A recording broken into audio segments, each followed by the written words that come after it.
సంగారెడ్డి జిల్లాలో ఇటీవల కాలంలో జరిగిన అభివృద్ధి సంక్షేమ కార్యక్రమాల ప్రారంభోత్సవాలు, జిల్లా వ్యాప్తంగా చోటు చేసుకున్న సామాజిక రాజకీయ పరిణామాలను జిల్లా రౌండప్లో ఇప్పుడు చూద్దాం.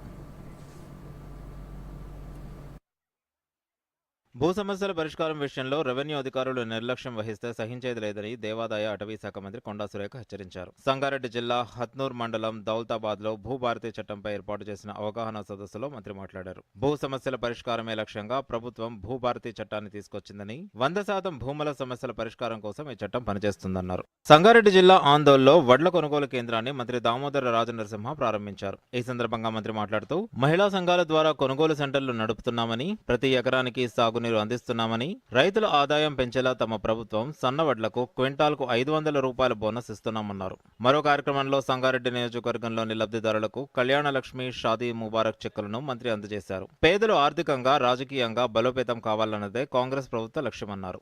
సదాశివపేటలో నిర్వహించిన రెవెన్యూ అవగాహన సదస్సులో TGIIC chairman Nirmala Jaggareddy, collector Valluru Kranti హాజరయ్యారు. ఈ సందర్భంగా రైతులకు పలు అంశాలపై కలెక్టర్ స్పష్టతనిచ్చారు. ధరణి స్థానంలో తెచ్చిన భూభారతి ద్వారా గతంలో రైతులు ఎదుర్కొన్న సమస్యలకు పరిష్కారం లభించిందన్నారు. మండల స్థాయిలో పరిష్కారం కాని సమస్య జిల్లా స్థాయిలో పరిష్కరించేలా పోర్టల్ అందుబాటులో ఉందన్నారు. వక్ఫ్ సవరణ చట్టంపై ప్రతిపక్షాలు దుష్ప్రచారం చేస్తున్నాయని బీజేపీ మెదక్ ఎంపీ రఘునందన్ రావు ఆరోపించారు. తప్పుడు ప్రచారాలను తిప్పికొట్టేందుకు ప్రధాని మోదీ ఆదేశాలతో ప్రజలను చైతన్యవంతం చేస్తున్నామని తెలిపారు. సంగారెడ్డి జిల్లా బీజేపీ కార్యాలయంలో నిర్వహించిన మీడియా సమావేశంలో రఘునందన్ రావు మాట్లాడుతూ, ఒక జహీరాబాద్ అసెంబ్లీ నియోజకవర్గంలోనే 12,890 ఎకరాల భూములు వక్ఫ్ కింద ఉన్నాయని, తమ భూముల కోసం రైతులు అధికారుల చుట్టూ తిరిగినా ఫలితం లభించలేదన్నారు.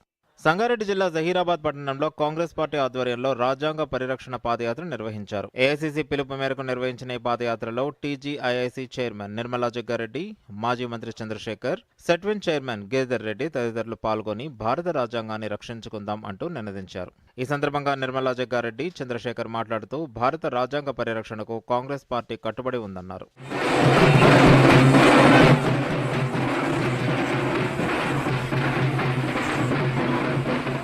సంగారెడ్డి జిల్లా పటాన్చెరు బీఆర్ఎస్ నియోజకవర్గ కోఆర్డినేటర్గా ఆదర్శ్ రెడ్డి నియమితులయ్యారు. ఈ సందర్భంగా రుద్రారంలో నిర్వహించిన సభలో మాజీ మంత్రి హరీష్ రావు మాట్లాడుతూ, రాష్ట్రంలో కాంగ్రెస్ పాలనపై ప్రజలు విసుగు చెందారని విమర్శించారు. ఇచ్చిన హామీలను అమలు చేయడంలో రేవంత్ రెడ్డి ప్రభుత్వం విఫలమైందన్నారు. Bureau report, Doordarshan news.